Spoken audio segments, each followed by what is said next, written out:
Sponsored by Deck Soap. 1. Practice social distancing. 2. Wear your mask when leaving the house. 3. Wash your hands regularly for 20 seconds using our Deck Soap. 4. Cover your nose and mouth with a disposable tissue or flex elbow when you cough or sneeze. Choose Deck Soap for that extra cleanliness.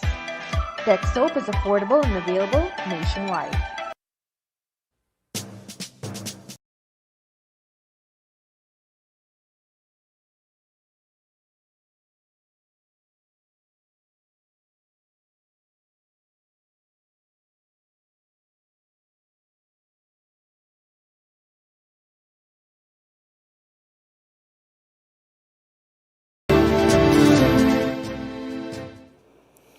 Yes, good afternoon. Welcome once again to Kaieteur Radio. You tuned in to the Wake Up Guyana show.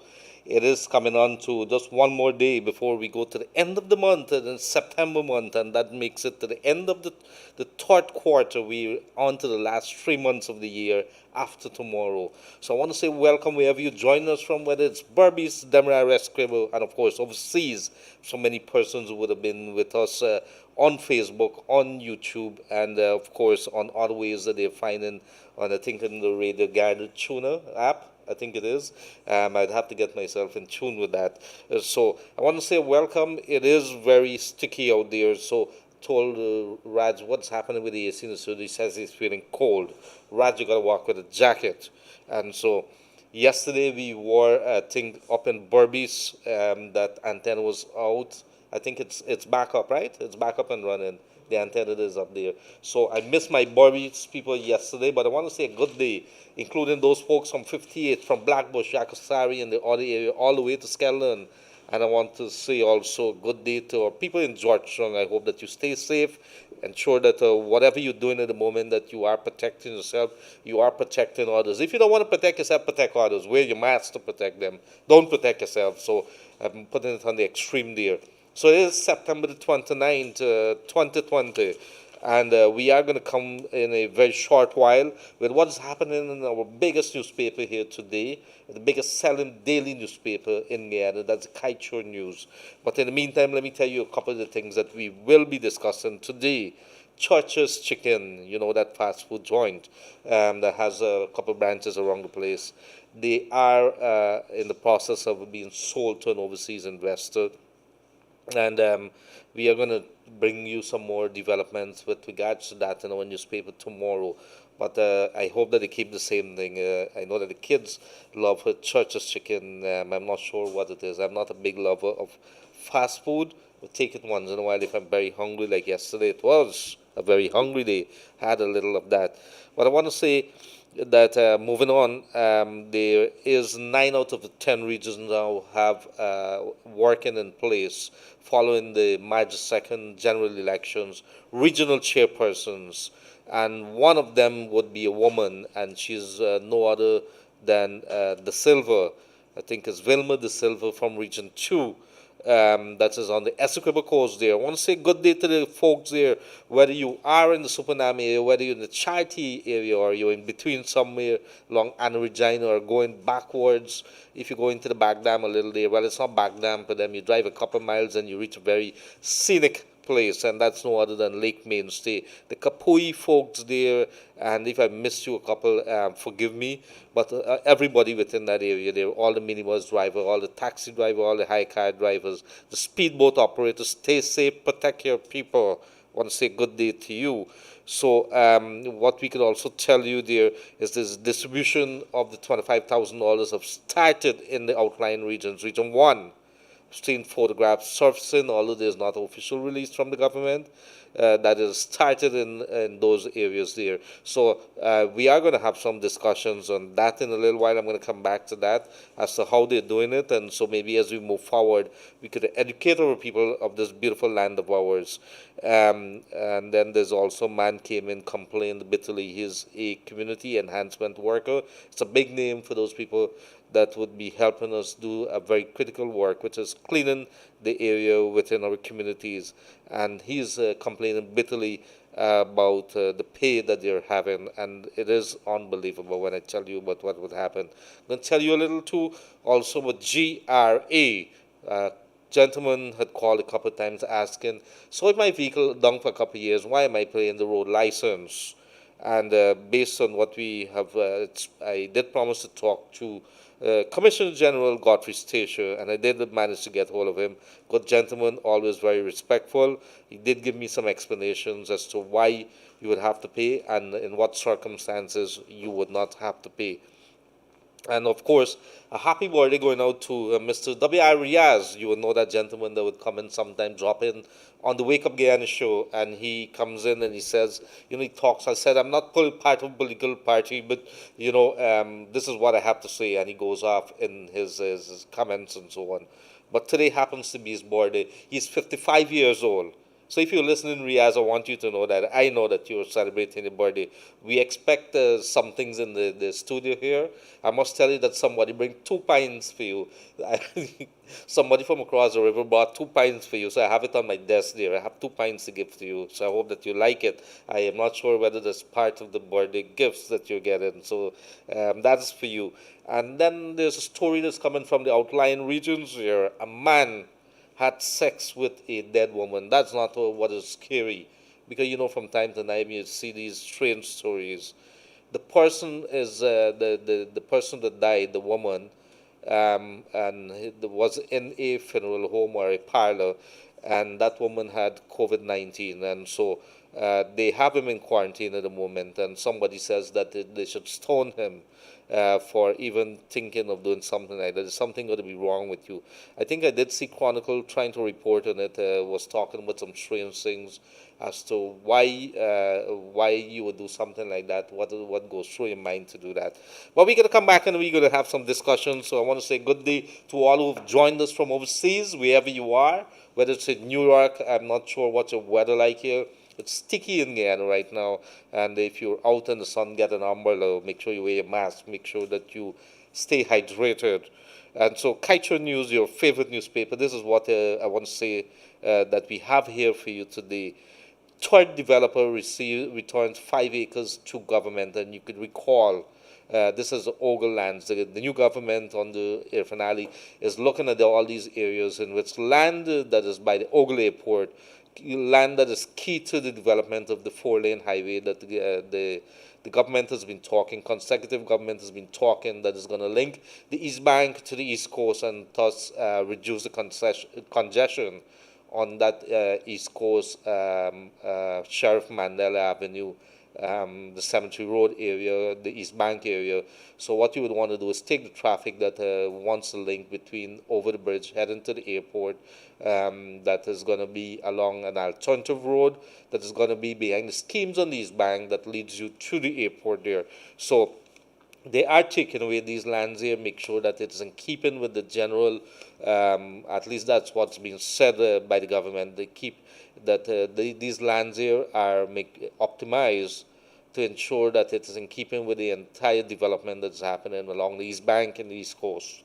So another developer, you would recall the Windsor Estate developer, Mr. Danny Saw, would have written to the media last week indicating that he's returned his 30 acres because they would have received the lands when the transaction would not have been completed. I'm not sure who does that. And so when it came into their hands, and after this government says, we don't want a long legal fight, although we know that you have it in your name, let us see what we could do. So these companies has received it, and they said, we are willing to continue with our development, including development of hotels, a hospital. Dr. Mahinder Karpan, I want to say good day to you. He wants to build a hospital there and a specialty hospital. So he has made an application. He's returned his lands. And then you see this other company now that wanted to build a Holiday Inn, I think it is, returned 5 acres. So that's this big story here. Following very closely. It has to do with when you give out lands and when you give out the state property, that it should be done in a right manner, in a correct manner, in a manner that is lawful in keeping with the law. So Guyana should look to Mexico for crucial lessons on regulating oil sector. North American nation did severe reforms to avoid conflict of interest, ensure highest levels of transparency and accountability. This is an IDB report. We should be paying attention because good examples or examples of what all countries would have done should be guiding us on our way forward. We're very early in our stages of development of the oil. It's only a couple of months now. It's about 9, 10 months now since we've been producing oil in Guyana. And so if we're doing something wrong, here's an opportunity to look towards countries that have been doing oil for years and have made severe mistakes. So we could learn from that. And there's an interesting story here. Um, Panel for Election, COI, this is the Commission of Inquiry, should be drawn from CARICOM OS and Commonwealth, and this is President Irfan Ali. So he did promise that he wants to, have an idea what really transpired that would have lasted an election throughout this last 5 months, and that would have put Guyana through the grind, through the mill, and would have held this country at bay, an impasse, a stalemate, if you may, and then coming in, a new government would want answers. Who played what roles? Who did what? Is there some laws, some regulations, something that we need to strengthen? Is it GCOM that needs to strengthen? Do we need to stop pass new laws that is going to ensure that politicians do certain things that is not might be contrary to the good officers' oath that they would have been taking? So these are interesting stories. Drivers caught after slamming into 6-year-old speeding away. And you guys got to be very careful on the roadway. I'm still seeing some madness that is happening. It's not only minibus driver. There's some good minibus drivers. I see women driving too. So when we have people driving, weaving in and out of traffic, and they're not taking care, not paying attention, being on the telephone while you're driving, it's a big, big no-no. I could tell you that it could severely hamper you unless you know what you're doing. But even taking your eyes just for a second off the road could be landing you on the smaller or the lighter side of things with a bunch of expense, because you'll be crashing into somebody car or vehicle. You could be crashing into something, and on the extreme side of things, you could be killing somebody or maiming them. And this is not something that you want to get yourself in. You don't know what it's like to end up in the court and see what some of the madness that goes on there. You could be going there, and it takes months before a case is finished, unless you have some links, and we know what links are. Winston Braston fails to establish case of libel against Kaieteur News lawyer. Winston Braston, former NISIL head, the body that, or the agency, the state agency that's charged with overseeing investments on behalf of government. He would have sued Kaieteur News, claiming libel on a couple of publications that they have. And so the lawyer is saying that Braston has failed to establish the case of libel in a number of cases that is currently before the court. 5 regions now have 5 new chairpersons, and this is interesting. I'm going to tell you a little about what is taken here. So we did tell you about Vilma De Silva from Region 2, who's now the new chair for that Essequibo Coast area. It was in the hands of a man, a gentleman there. I can't remember his name right off the top of my head. But in all these years, it's mostly women that has been the chairperson of men who would have been the chairperson. You rarely would find the women there. So it's good in a region that is known for rice, which is also known as a gateway to the Pomeroon and to Region 1, that you have a woman that is in charge. It's good. It's good. Let's give people the capacity to enhance themselves. So very quickly, I could probably read to you what is it that we have there in Region for the new chairpersons. Region 1, returning there is Brentnell Ashley. You remember he would have been around for a little while, representing the People's Progressive Party. Region 2, Vilma Audrey De Silva, which is the lady that we just spoke about. Region 3, Ayub Inshan, and he would be replacing no other than Julius Faber, and he would have been there for a long time. Region 4 is former Army Captain Daniel Seram. Recall he was a candidate for the coalition in the recent elections. Region 5, Vic Chan Ramphal was there as a chairperson over the last couple of years. He's back there. And of course, in Region 6, they've given the nod also to return to David Armogan, a businessman who would have been sitting there before. He has been given a nod to return again. They like him. Region 7 has a new face, Kenneth Williams. I don't know that person there. Region 9, they've gone back again with Brian Alicock, and that is a critical area, big area, one of the biggest regions, I think the biggest region in Guyana, that borders with Brazil, over 1,000 km of, or 1,000 miles of border there.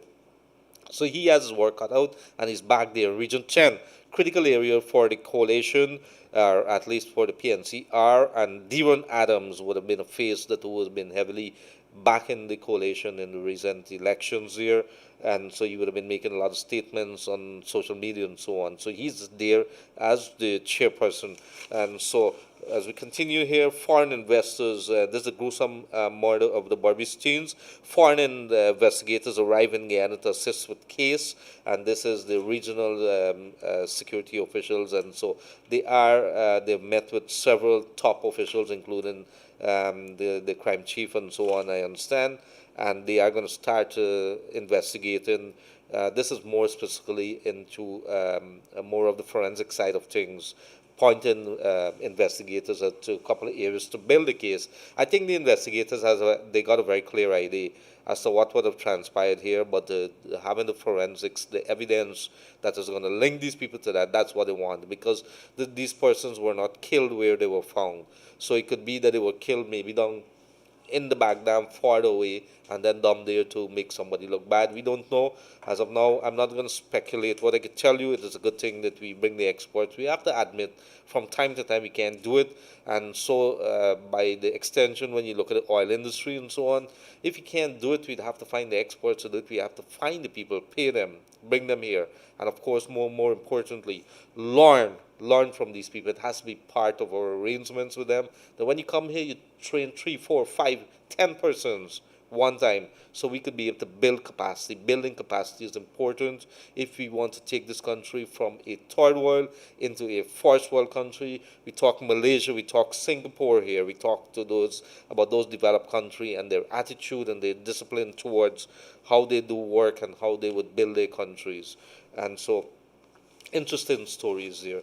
And so in a very short while, we did receive this morning, I must tell you that I did receive this morning a request from Mr. Lawrence Jeffrey, and he's a resident of the Palms. I think he has no issues with us naming him, but he is there, and he asking for spectacles. He says he came from Region 1, and I did send this to the good Minister of Human Services, Vindhya Prasad, Dr. Vindhya Prasad, and she replied right away, yes, I will help him. So thank you very much, dear Minister. I thought that I would have to mention that. I like to see the speed and the alacrity that our ministers work with. These are things, you don't wait and you don't drag your feet on things. And so when you have something, you act on it right away. I think Mr. Colin Crowell from the Minister of Housing, I've seen him and I apologized one time. I said, I know that you're a very busy man this election. He says, no, Mr. Gildarie, you send it to me, it's my job to do it. And those are the kind of attitude that we should expect from our ministers. And it's a good thing. I like what I'm seeing there. So I want to say good day to all the ministers. I want to say, President Ali, how are you doing? To the Vice President, Bar Jagdi, of course, going across to the opposition there. I know that Mr. Joseph Harmon is there. I want to say good day to you, sir. I know that you guys are doing your job. You're supposed to be doing your job. You're representing 217,000 persons. On the other side is 233,000 persons for the government. And so you make sure that you represent them. The people have demands, they have expectations, and they're going to be raising them.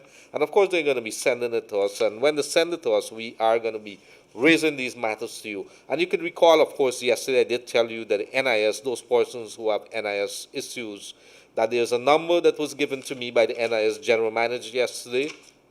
So if you have an issue, you could call that number directly and you could send them messages and so on if you so desire, whichever is the one that you want.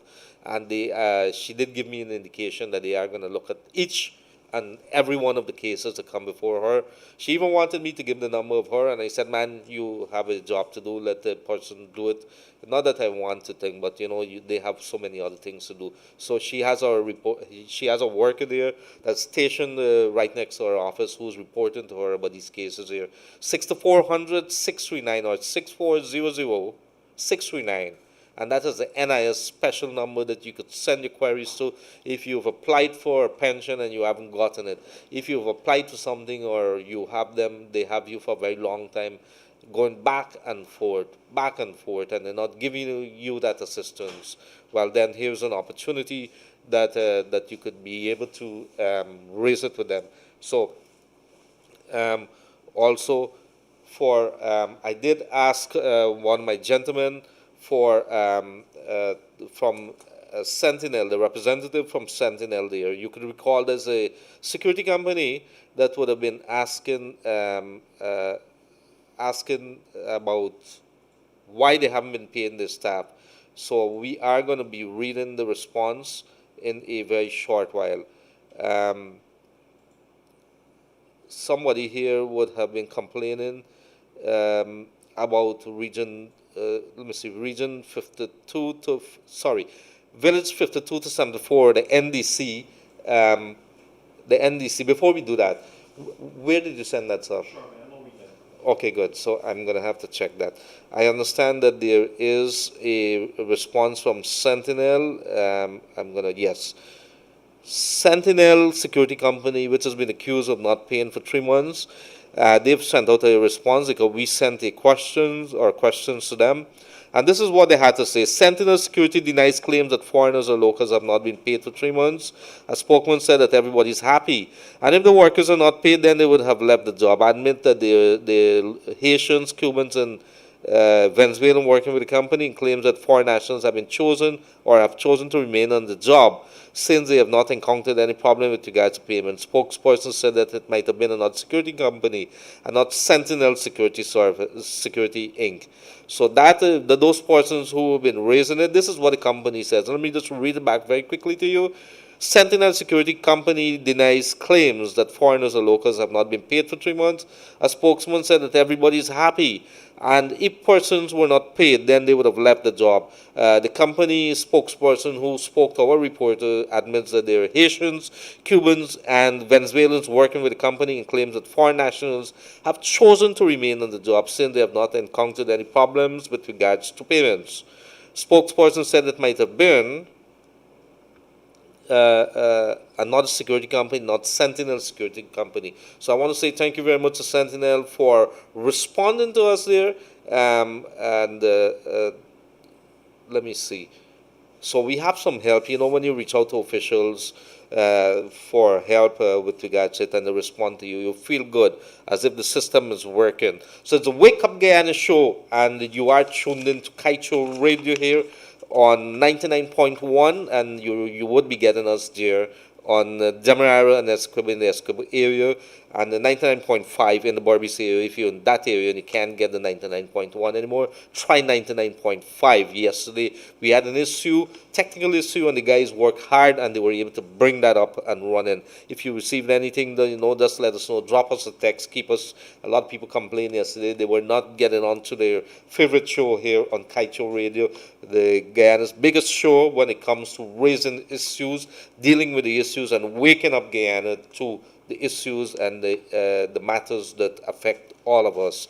So it's a better value for better protection. Get your ship and cargo covered with us today. CARICOM General Insurance Company Inc. at 121 Regent and Oranok Street. To better serve you, you can now purchase your insurance online from the comfort of your home. Telephone 225-1787 or 269-0020. CARICOM General Insurance Company Inc. I want to say good day to the guys down there, Mr. Joshua Safik and others, and of course to the good people down in Berbice, in Demerara, Enmore. How you doing?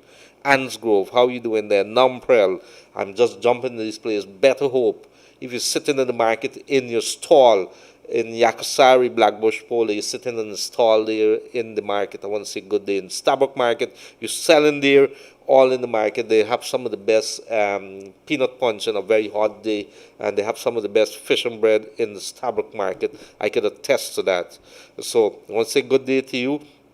Good folks there at the border market too.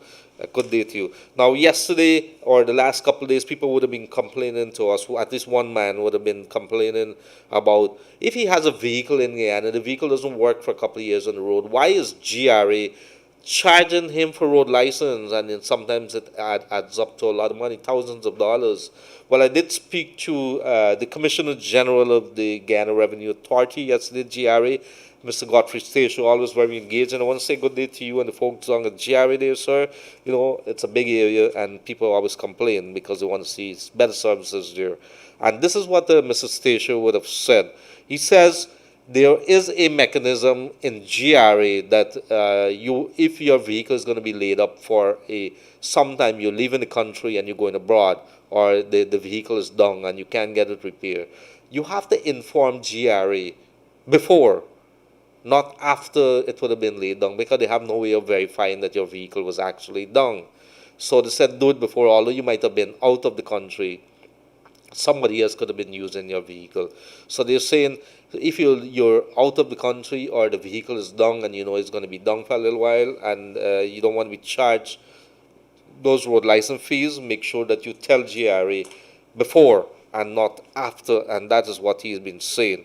So a community enhancement worker for, I think it is, on the west coast of Demerara. These are the people who would normally clean around the place with the weeders and so on.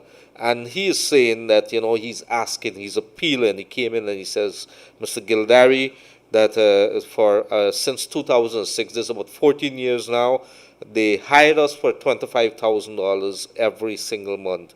And that is what we've been getting, and we have to clean. And there's so many, this work is so hard. We are grateful for it, but we asking for something a little more. $25,000 can't mine us.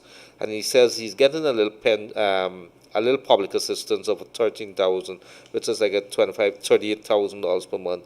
He's asking if he could use our good offices to see whether he could get some help. Well, I'm calling out, maybe I could probably send this. I'm going to send this to the Minister of Local Government, Mr. Nigel Damelal, always very engaging as well. And let me see whether it's something that they could look into for these community enhancement workers who've been doing such a critical job when they're weeding the parapets and, they're cleaning the trenches and so on. They've been, doing something. But definitely $25,000 can't do enough. And I know that we have limited money in the kitty jars, but we have to start looking at these here, at least give the people some time. And both sides, we should have a legitimate expectation, and the government should also be given some time to do what they have to do, find the money someplace. But these are issues that people are raising here. And I want to say good day to whoever been joining us overseas and wherever you're joining us from, everybody on Facebook, on YouTube. Thank you for joining us on the Wake Up Guyana show. And it is, I think it's about time that we head straight into some calls now. We want to hear from our folks. 6222222. You should send your messages there, whether it's via WhatsApp or on your SMS. So that's 6222222. And of course, on our phone number here in the studio. I want to hear from you. What's affecting you? If I missed something, you forgive me for that. I'm only human. I think I can make some excuses here today. Yesterday, I was a little out of sorts. Things were happening all over the place. And I thought, we did a pretty good job, but we could have done a little more better. I want to say good day to two alien long-time fans of ours, or persons who've been tuning day in, day out. Janet as well, Janet from Caneville, as well as Elizabeth from Diamond there, Elizabeth Sunich. Always been part of the program. I hope that you guys are feeling well. And to all others who are not feeling so well today, I hope that you get well fast, get around, get into your kitchen, walk around a little, get some sunlight, drink some water, make sure you wear your mask. So do not sit still and hope that things will happen. You have to make it happen. Get up, get on your feet and walk. I did a couple of things this morning. I feel very happy. I feel very energetic, and that you could be able to do stuff that would uplift the lives of our people in this beautiful land of ours. We should help, and I did over the last couple of weeks reach out. Now, the Ministry of Education would have indicated that it went to several regions over the weekend, sharing out those learning materials to areas in which are not getting any kind of internet. They understand some of the challenges that was happening there, so they went to several areas. And those learning materials, we've been told, would last for an entire month.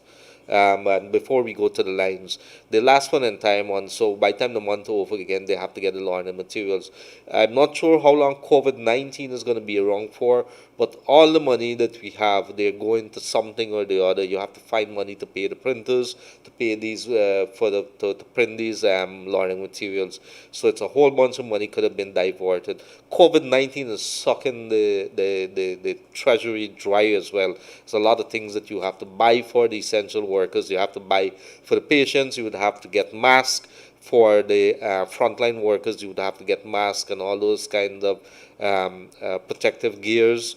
And so you would also have to put them up in the hospitals. You would probably have to find meals. There's plenty of things that's happening across Guyana. You have to move personnel from one region to the other. You have to fly in people. You have to use ambulance. You have to put up specialty places, isolation blocks, and everything. And so it is a lot of work. It is a lot of work, and let's be very clear as to what's happening. In any case, back to those to the region, what I have been telling you there. So the ministry says it will continue to be engaging those various officials within the regions, meeting with the stakeholders. So let us try to bring this situation. Keeping the kids at home is not an option. We must have some kind of education out there. Process is ongoing.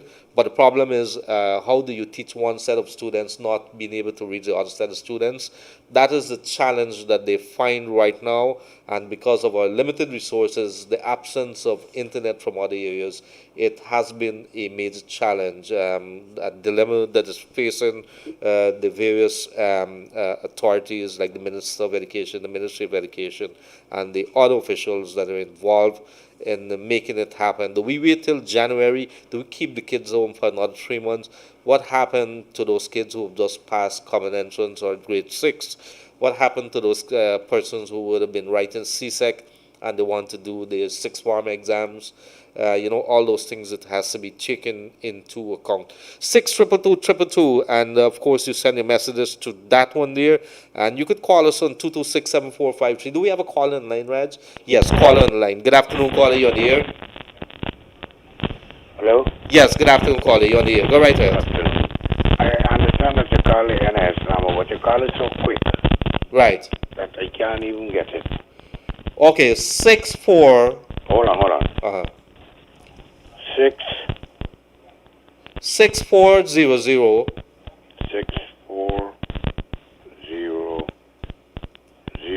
639. 639. Yes. Hello? Yes. You got it? 639. Yes, yes, sir. So 6400 Yes. and 639. Yes. So you could call this person NS boss as Well, it's not the MD NIS or- boss. It's somebody that's working. She set up that because I did have a long chat with her yesterday morning. I said, look, I can't handle all these questions that are coming into me. In any case, I don't have access to your information. That is the NIS job. I said, you have to provide me a number. So because the people says they're not getting through, and these people are calling from far away. So you got to give me some number. They could either text you or they could call you, and you guys could do something. But you need to address the situation. Your customer service right now leaves a lot to be desired. All right, thank you, brother. Thank you very much. Right. God bless. So that is it there. So in the meantime, before we go back to those calls here, let me see a couple of messages. We want to hear you send those messages. 62222. Send us those messages here. It's WhatsApp or SMS, and let us see what you have to say to the people of Guyana. What is bothering you in your area there? We want to hear what is bothering you. If you have something to abuse the government about, or you want to abuse the opposition, let us do it, but let us do it in a respectful manner, in a respectful tone, and we could talk about it. How do we think? I don't have all the answers to it, but we're here to air those grievances, maybe make suggestions, how we can improve this country of ours. Len, did I hear you correctly? Did you say a man was having sex with a dead individual? Yes, it is. That's a story that we are having here today. It's breaking in one of the news. The person died of COVID. Apparently did that. They caught him, and now he's in quarantine. I presume there are going to be charges on him. I hope that he's okay otherwise. But I think that person is not so righted up in the head there. He needs some help because it takes a special kind of individual to do that. Hi, good afternoon, Mr. Gildarie. These private cars are more than the higher cars on the Breed and Hope Park, and it's going for a long time. And the police don't do nothing about it. Let me see if I get you right there. So they're saying that the private cars are operating at the Breed and Hope area there on the west bank of Demerara. So the police, there's a police station right there. Police on the Breed and Hope there, Mr. Errol Watts. How you doing, sir? A good day to you, Commander Errol Watts. I'm telling you that the people are complaining, that they're saying, no, we don't want to take bread out of anybody's mouth, but you have to do the correct thing. That if you travel in a private vehicle and that vehicle is working as a hire car, and that vehicle gets into a crash, you ain't got no insurance to get. That's what I could tell you, because it's breaching all the license and everything that would have been granted.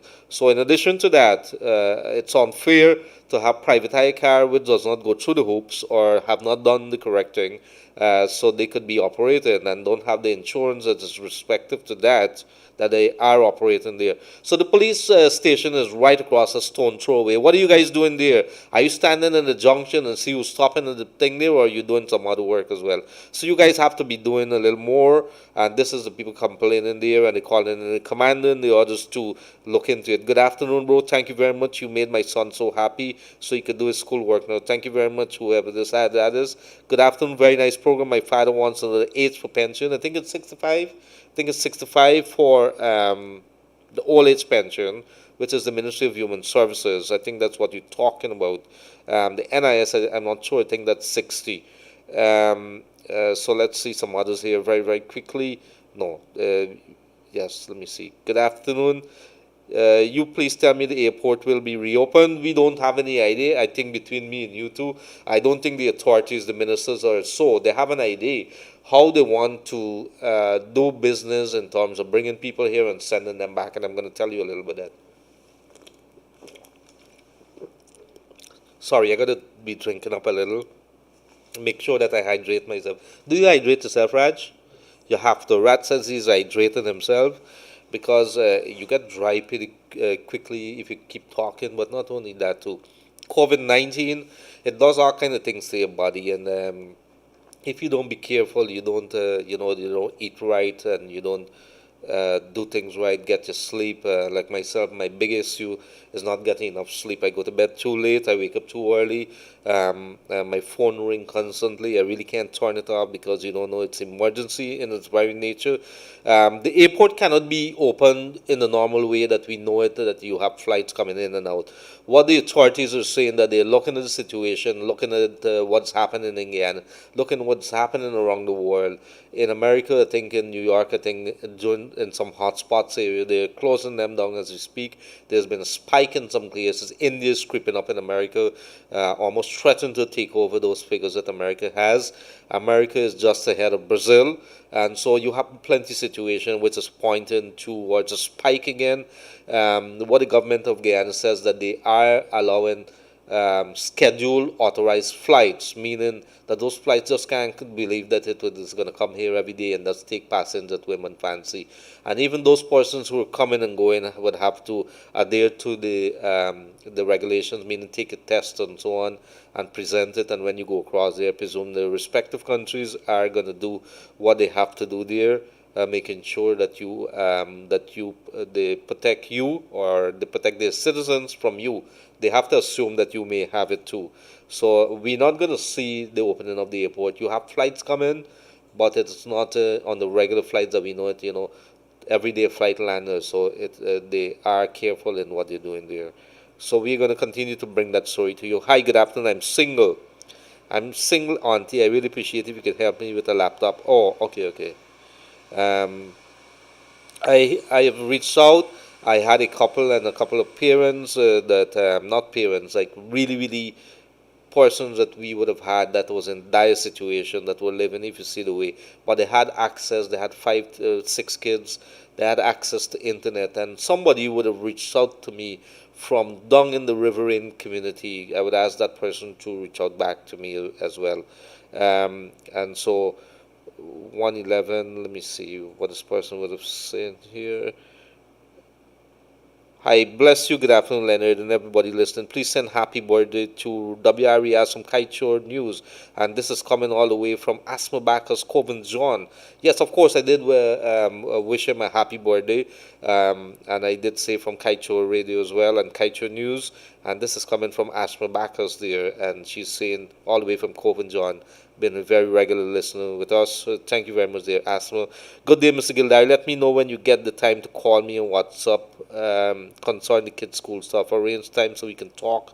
Not sure. All right, you guys could give me a call like afterwards, and let's see what we can do.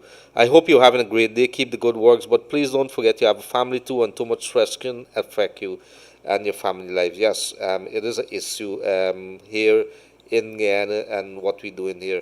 I'm trying really to take some time, but my job is not just a radio here. When I'm finished here, I go down, I help with the editing. I have to write stories as well. I have a column that I write on Sunday. So I do 5 days a week of radio, then I do my normal job. I never really knew that a couple of years back I'd be doing so much work, but I kind of enjoy the challenge. In this day and age, with when COVID is upon us, we have an obligation to protect our workplace because it's not normal times. But as you get older, I'm among the oldest of the lot that is here. And so your body takes a beating after a little while. You just want to put your head down and sleep as soon as you get home. You really find time for the kids. So thank you very much for that. Hi, good afternoon. I'm still not getting proper water in Haslington new scheme. Haslington new scheme. I normally send this to the minister. Haslington new scheme. New scheme. Haslington new scheme. I'm going to send this to him for the past 6 weeks. Wow. Okay. I'm going to send this to the minister in a very short while. Can you please raise a topic on your program for us? Thank you very much. Let me see what's this topic. There's a couple who mine cattle in our housing area, Albion Reef. They have about 35 heads grazing in the housing area, breaking down people's parapets. And whenever you tell them, don't pay you no time or no mind, and it's a daily thing. People facing them cows will come to the front fence and they eat them fruits and mango mosey, and the woman will tell you it's not your yard, and the NDC is right at the Albion Road not doing anything about it. There's an age-old story in almost every one of the community. Even Diamond, where it's so developed, people would chase the cow into Diamond and then come back. The cows would come back in the afternoon on their own to wherever it is. There was one time I think somebody parked the car at the corner of the road, and they sent me a picture of it. And the cow was almost sleeping on top of the car. He braised up on the bonnet, and the cow braised up there. And you should see the funny side. But the guy didn't think it was funny. But it's almost in every community. And this is where the NDCs in almost every community, they got to have, in addition to the overseer, and so they got to ensure that they have people going around in your community. The ideal situation is that they would have on a daily basis people going around in the community, making sure that Gildarie is not building something that is illegal, that somebody ain't put out a stand all of a sudden in the middle of the road. In Diamond, every single day that you're driving out, in one of the busiest access road in the entire country, in a big scheme like Diamond Grove area down there, you see so many vendors that come out now, from food vendors to coconut vendors, and you got to see the place condition. I'm not sure whose responsibility is that, but it has impact on the traffic, because when you stop in the middle of the traffic and you buying maybe dog food or whatever it is that you're buying, or coconut, and you block the entire traffic behind you, it has implications. When you leave at the end of the day and you don't clear up what is there, then there's also, do you have a food handler certificate? Are you authorized? Did you pay your taxes? So there's a whole bunch of stuff. You can't just throw up something and says, I need to earn a living. There are rules of engagement, and we make it very, very clear. There are rules of engagement. So let's come back to the NDC up in Berbice, in the Albion area there. Whoever these persons are, if you're mining cow, there's a responsibility to go with it. I could remember growing up, I was always told by the people that knew my father. My father, I died when I was 6. He was killed as a policeman when I was just 6 years. Can't remember him much, but it says he was You used to look after cows and so on. It's a job by itself. So if you're looking after cow, you can't just chase the cow and says go wherever you can and they come back in the evening and that's a job. You take them down into the back dam, you stay with them, maybe they're in an enclosed area, and then you come back for them in a little while. You make sure you take care of a cow. So if you chase them into a housing scheme, is that minding cow? Is that legal? Is that what is in keeping with the bylaws? I mean, there's a whole bunch of stuff. If you've set up and everybody got to earn a living, but it should not be at the detriment of everybody else. So I want to say a good day to the good folks down there in New York. I hope that you guys are setting up coming on to the Christmas time. In another couple of months is going to be Christmas. I'm not sure what kind of Christmas in a pandemic world that we're going to be celebrating, but at the end of the day, it is something that we should be paying attention to. But I've been talking too much. Let's go back to the calls. Good afternoon, caller. You are on the air. Yes, good afternoon, caller. You on the air? Yes, I think we would have lost that. And so in the meantime, it is 226-7453, 226-7453, or you could call us on 62222. I want to say good day to my dear friend, Dr. Yog Mahadi. I haven't spoken to him over a couple of days now. No, he's very busy over at the Chronicle. I dare not call it a rag anymore. He was the one that did that. I'm a very good person.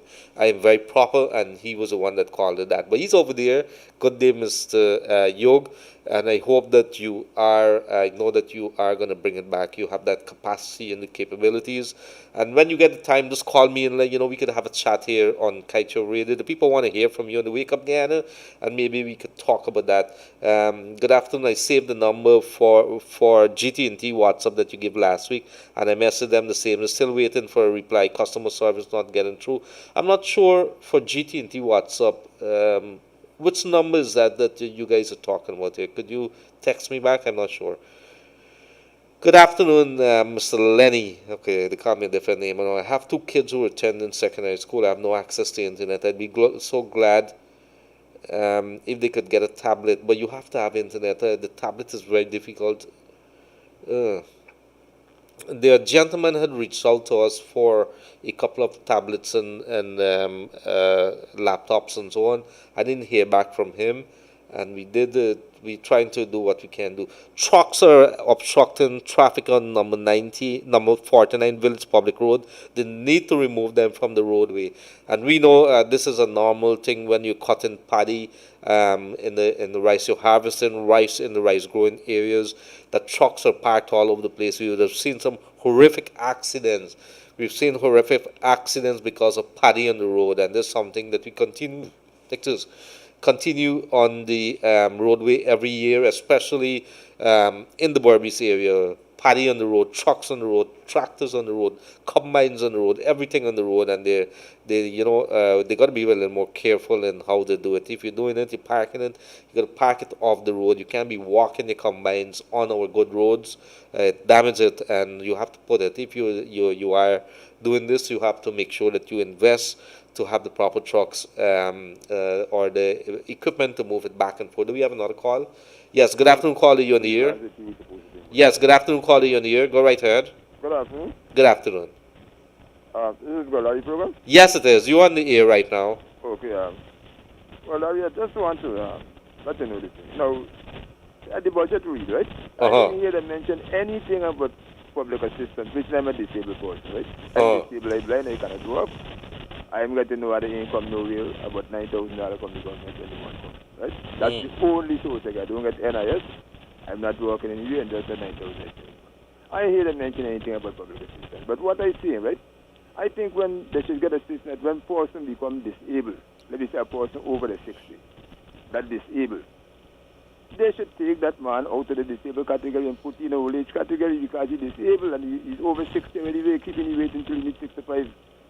He's disabled, he cannot work, he can get an income no way, put him in the old age category, or even if they don't want to do that, what they should do, they get this public assistance, right? Where they give to people like single parents and these type of things. I think disabled people should be in a different category, so that when times like these they come and they want to make increase, you give the disabled people who cannot work or get no earnings nowhere, Give them something tangible. Put them in a different category to the ordinary people who get an assistance. Don't put all the public assistance people in one category. Put the disabled people in different categories so they're able to get something substantial. Isn't there a body or something that the persons with disabilities or something like that they have them in a special group? No, they say people in the no special group, the public assistance is everybody getting 9,000, whether disabled or who. But I say what they should do is put disabled in a different category because the disabled they cannot earn. And let me tell you something, Gildarie. I think disabled people get a greater need more than an old age pension. Because a person who is disabled cannot earn or work. Depends on what is his disability. But an old age person, there are some people at 65, young and still working, getting a salary somewhere else and getting old age. But a person with disability cannot walk anywhere, and a disability person get needed. If you go on the road, you gotta go in a taxi because we might want to go. Especially if you're blind, you cannot walk and go there. You gotta get a taxi to carry direct to spot. Every time you jump in a taxi, you gotta pay $600. Depends on where you're going, or $1,000. Depends on where you're going. So disabled people got a lot of expenses, and then it's a very good thing. And I think that's a very good point that you've made there. So disabled people got a great need. They get some old age pension, getting pension. They're still working. Some of them still doing hard work, and they getting old age, and some of them getting pension from the workplace. So the work they getting a nice and all and money all over. Disabled person ain't working, no way getting nothing. And they should put disabled people as a priority. They should, because let me show you something. If you put all the disabled people together in this country, must need 40,000 votes they can get votes. And you got to show interest in these people because even though the disabled are still voting and for whoever got in power, even if they vote for the ruling party or they vote for the party that lose the voting for some party, at least they're casting the vote. And when the time comes, they should show some sort of interest in disabled. Every time the budget really listen out what is there in the makings for disabled people, you don't hear nothing. All you hear is old age pension, the second half, light bill for old age pension, water rate. They got disabled people living by themselves, and they got bills to then taken off light bill from old age from disability people. Then taken off water rate from disability people. All you hear is old age. Disability people got a greater need as far as they're concerned. I agree with you. I'm going to send this to the minister, and maybe there's something they could put in as part of the policy development. I agree with you in that. Disabled people should be in a different category from the ordinary public assistance people. I think I like that because these are the kind of conversation that we have to have. Once you got a permanent disability that cannot rectify something that can you to your grave, you should be set in a different category. You can't put all public assistance people in one category. I agree. You know what would be good? Do you have access to a computer or anything? No, I don't have access to them things. And even if I get access, I'm not seeing for operating things. I never. Oh my. I am blind. I never had training to operate them things. Oh my goodness. Yes, bro. Well, Gildarie is going to take give you the commitment that I'm going to raise this issue with the minister directly. She's been very engaging, and whenever I send her, she always responds. I'm going to ask her to put this as part of her considerations for whenever they got to do the policy development for our people. They say people in different Right. categories to the ordinary public assistance. They can't get all of them one. And I believe the reason why they don't raise this public assistance because the amount of people that collecting public assistance, so they keep you at one thing all the time they're moving. But a person disabled should be in a different category. When they're raising the extraordinary people in the disability section, being considered. I agree with you with that. I'm going to ask her to look into it, okay? Okay, good. God bless you. So very important point there raised by that caller there, and as we go forward in this country with when monies are going to be made available to us, and I hope that we strike a better oil deal and we raise those revenues that we so very rightly deserve. Get a good oil deal, this country is going to be in a good place. And so all these programs here are going to be critical. But going forward, regardless what happens, we have to put a system in place in that we don't allow our elderlies, our senior citizens, our persons who are suffering with disabilities, among other things, that they are not left or they are not slipping through the cracks, because we have so many cases over the years that nobody don't pay their mind, and they are just there depending on whatever handouts that family or friends or good neighbors would be given to them. And so what you have is, I'm not sure how those people exist, but they are in a very sorry state. But somebody did a complaint to me the other day, and then it brought out a very big point that if you work in, especially in a you're working by yourself, and you're not self-employed. That's what I want to say. Self-employed. Make sure that you pay those NIS. It's very, very important. Your business is probably going to stop sometime or the other. You can't work because it's that age in which you need to throw back. At least you're going to get something. It's not going to kill you, but a lot of people think it very hard to go pay the NIS a couple $1,000s per month, but we find it very easy to go sit by a rum shop. And this is straight talk, a real talk that we have in right now. We find it very easy to go to a rum shop and sit down and spend $10, $15, $20,000 at one go, and you feel nice and you go on home. 50, 60 years comes up on you all in the blink of an eye, and then you realize you're not getting an income from your business because the business doesn't have any workers afterwards. It has to close. Where are you going to get your income from? So you're not getting any NIS pension. What you would have to depend on is what the little pittance, and I would say pittance that's what it is, but it's what the government could afford. That's the reality of it. So you're left with that 20 something $1,000, and when the government says, we have a pandemic, I'm going to give you a $25,000. That's a one-off something. Let's do the right thing. We have to sit down, and this is where NIS has to get a little serious too on those employers who've been owing millions of dollars, billions of dollars to them, and they're not paying.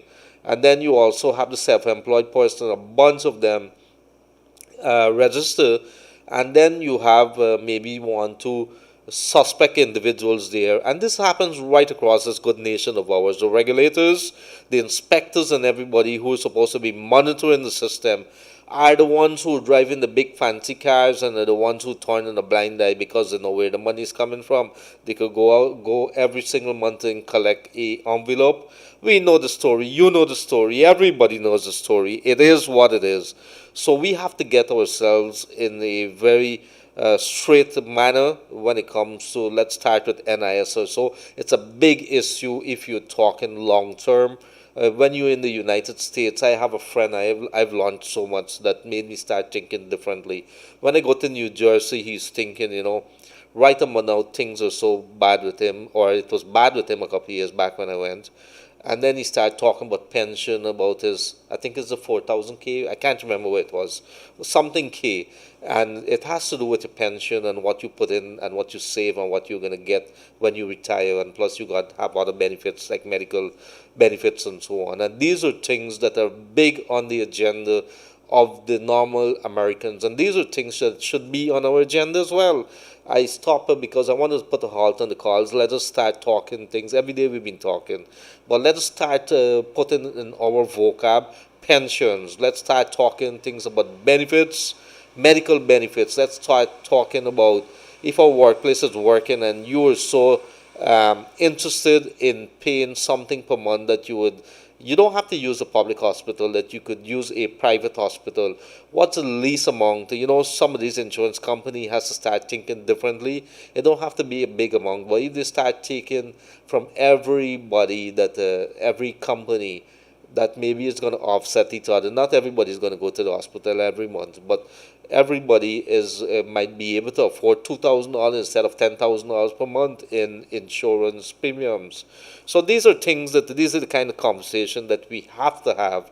I'm all over the place here, so I just want to put everything into the pot here so we can be able to mull on it, chew on it as we move forward as a country. These are issues that is going to be upon us as our policymakers and everything start looking to ensure that our people, especially the vulnerable, and I'm not talking only here on senior citizens, there's single parents that are out there.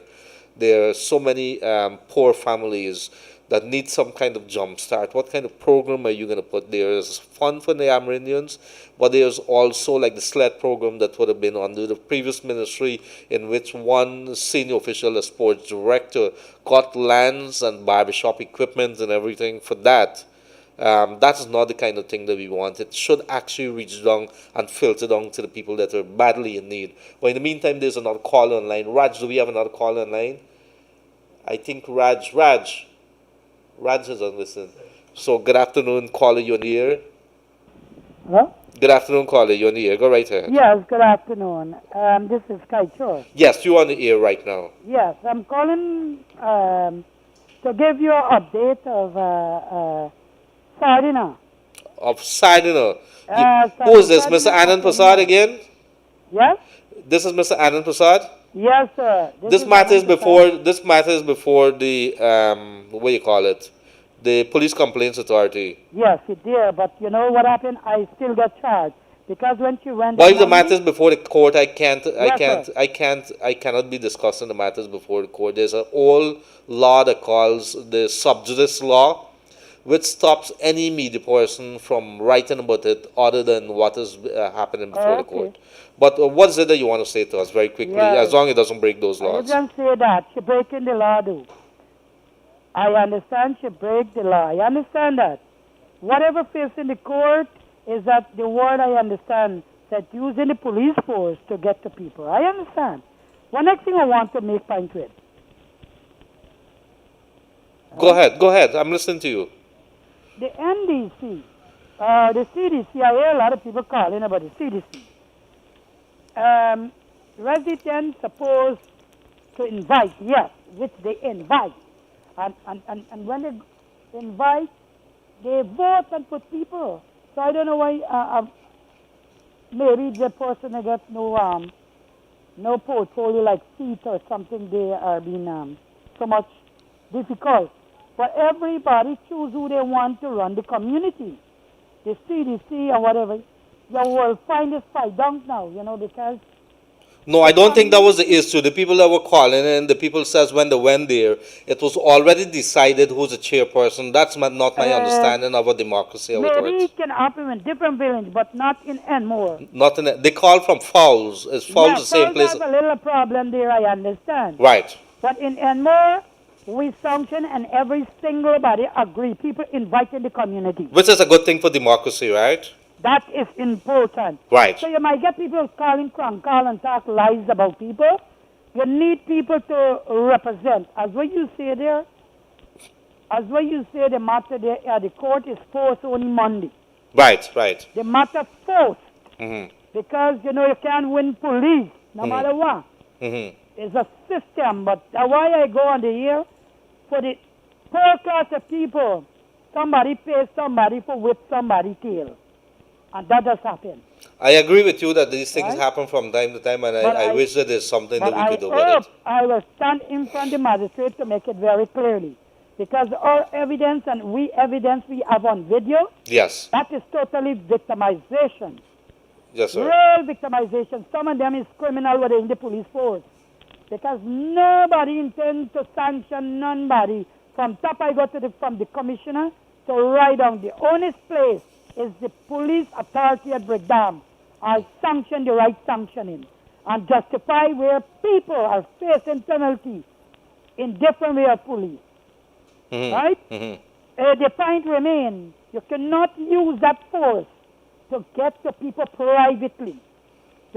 Only when you get paid, you do whatever you want to do with people. I hear you, and these are issues that we have to continue to talk about. Against this issue. I agree with you. I really beg, because the world must understand. In the world knows that we have criminal in the police force. And somebody protect the criminal for go on. Yes. Right? Thank you for listening to me. Thank you very much, dear. And I want to say good day to all the folks down in Enmore, in the Fowls area there, in the Paradise area there, wherever you join us from. I want to say good day to you in the Collegian area there. Know those places have expanded in terms of back in those days very desolate, and you look at the Collegian area there, around that area there, and think there was I'm trying to remember what was the name. There was a big Melanie Damishana. That whole area there was a little desolate, and now you go there and you're amazed at the development. You go down a little farther by the Hope Bridge, the Dodgeport Bridge there, which there's an 8-gate sluice that has been built. And that whole area there will start developed now. And I think there's even some big plans for the Maikoni area with the Nanpasads and so on. On one side, wanting to open a big 1,000 acres development, seaside development up in the Mahika area there. So these are good projects there. But I want to say good day to all the folks there, especially in Mahika, in the Helena number, I think it's Helena area there, Unity area. How you guys doing? Going across to drill in the Mahicody area and to the Bat area and Quakers and so on. I want to say good day to the folks there. And of course, let's read a couple of messages quickly before we go back to the calls again. It's been a very interesting day. Good afternoon, sir. I'm Modifu Canal number 1. I have a 5-year-old who is autistic. He has to do one more test to know if he's hearing or what's not. It's very costly to do it overseas. I understand that the GPHC has an ABR machine to do the test, but no specialist to operate the machine. I really need somebody to look into this. I'm going to forward it to, let me see, I'm going to forward this to, I think, one of the ministers or somebody and let them look into it. I thank you very much for that. Mom, have some faith there. And so, let me see, somebody deleted that message there, I'm not sure. Good afternoon, Leonard. It's called 401k. So we have people listening, they're paying attention. Thank you very much for that. I know it's for something. Mr. Leonard, if I'm to repatriate, will I be entitled to NIS and old age pension, or I'll have to pay my premium so I'll be able to qualify for the statutory? Good question. There was a court case recently in which a man did not reach that 750 numbers of payments. And so they tell him he could pay a couple more. And when he decided to go in and pay, I think it was $700,000 or something, they refused to give it to him. He took them to court, and I think that matter is still being assessed by NIS. What I could tell you is that if you don't reach the numbers, it's something that NIS has to look into. You can't just miss a couple of payments and decide to catch up with it. There's a couple of things that the NIS would do. What they do is pay you a lump sum for what you would have already paid there. But this is something I did give out a number not too long ago, 6400 6400 639.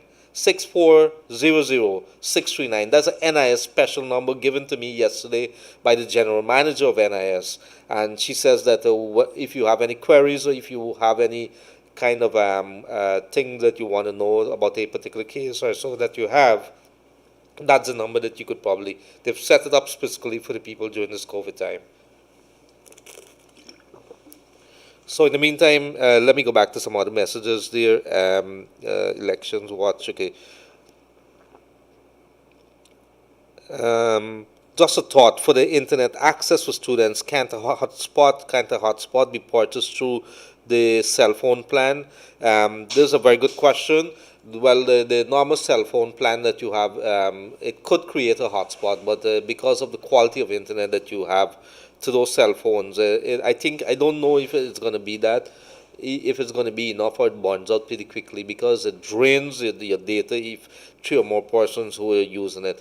Don't forget that these data plan have a limit to them too. So if you put kids, those who are familiar with it, if you put kids who are on Zoom, which sucks a lot of data or a lot of internet that you would want to have, I don't think those monthly data plan is going to work, or the daily data plan. You need something more permanent than that. Good morning. I think, let me see. I think we would have missed that. Good day, sir. My mother of 2 children been asking you about the computer in the Upper Demerara. Okay.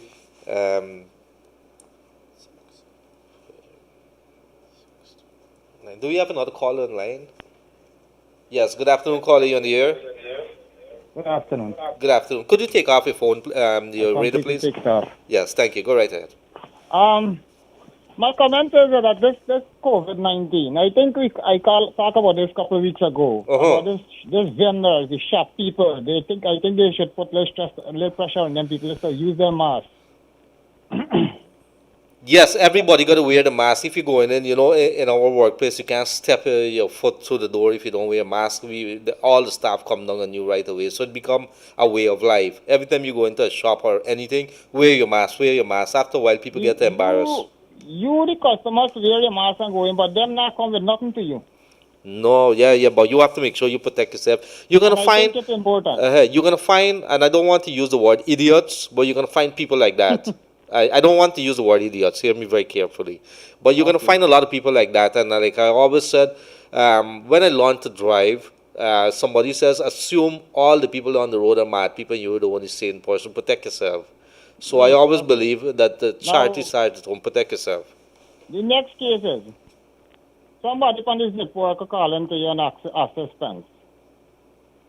Yes, people do that. The zip worker, that the carpet cleaner. Pardon? The carpet cleaner. Yes. You call him zip worker, right? Yes. What the guy is asking, he says they're giving them a measly $25,000. He's asking if they could consider raising it because it's been that way since in the mid-2000s. They weren't getting 22,000. They wasn't getting 25,000 since before. They used to get 21 something. Now they get 25. In the previous government, they think they get 25. We have to look at understanding. We have to wait. Two, these people only working 16 half, the equivalent to 8 days work. At $125 a day. I think they can find another job where I know many people in the position doing other jobs to make ends meet. The guy that came in to me this morning could barely hear, I'm not sure, but I understand. I get your point, what you're saying. We really got to get up and get, right? You got to get up and get.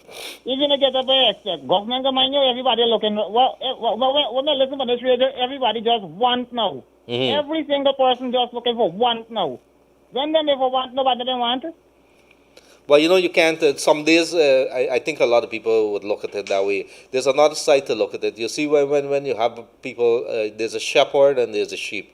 I'm not saying that that's what our people are, but people, they have expectations. They look up to these leaders, and when people vote for them, they have expectations. I can't really blame them. On the other side, I understand what you're saying there, that as a people, if we really want to get to another level, which is like a developed country, like what you see in Europe and so on, we got to change our attitude, right? We got to change our attitude. That's what you vote for a government for, development country, not for develop you. Right. But we do have expectations. But I agree with what you're saying there. We have to change our attitude, our discipline in so many ways if we want to take it to the next level. I hear what you're saying. Now, our next case is this data thing and the school children. I think the government should try to assist with the GT&T because like GT&T not mean to do nothing. You're going to give me GT&T? I don't even want to talk about GT&T. My pressures go up. They don't want to do nothing. I think if the government assists with them, assist by doing something or drop this data price, the people then could use a smartphone to let the kids then get to do their schoolwork. It is something that they have to look at. I think they've been talking to the two companies. I'm not seeing GT&T seems, I'm not sure. If I had a telephone company and I had all these facilities here, I'd want to use this opportunity to grab up as much as I can to control the market. But it seems as if GT&T is not looking at this whole pandemic as an opportunity. Whatever it is, it seems to be more of a pain to them than anything else. I don't understand. Every possibility, every instance that happened, there are possibilities that we could, capitalize on it. We don't. Next thing I see on the internet, and this is not internet alone, I saw it in the market. This mass production of things that were coming in the country, I think we have a Bureau of Standard, and I think they should put in a step to it. Well, that's a very good point that you made there. Cell phone, tablets. That's a very good point. Waste. That's a very good point. About 2 days back, I think it was the Food and Drugs Department who would have gotten international certification, meaning that their inspectors now have to meet American standards. So if you come and you pass stuff that America shouldn't be passed, and America knows that you did that, you could lose the certification. So right away, our products that comes into this country, as long as it relates to food and drugs, right away, that has gone to a next level. And I think Guyana is one of the only countries within the region, if I did to hear properly from the director there, that has reached the standards. When it comes to those equipment and other things, I think the Bureau of Standards would have talked about it, but they really need to step it up to another level very, very quickly. Yeah, I see that they talk about it, but I can't really see. I can't remember if I see they're taking photo of it. Right. I do see they talk about it a lot. Many times they're talking about different process and things, but me, I see them do nothing like to drop their foot on it. I agree with you, and that's a good observation. Because me to tell you one story, one joke then. I had on travel for over 6 years. A what?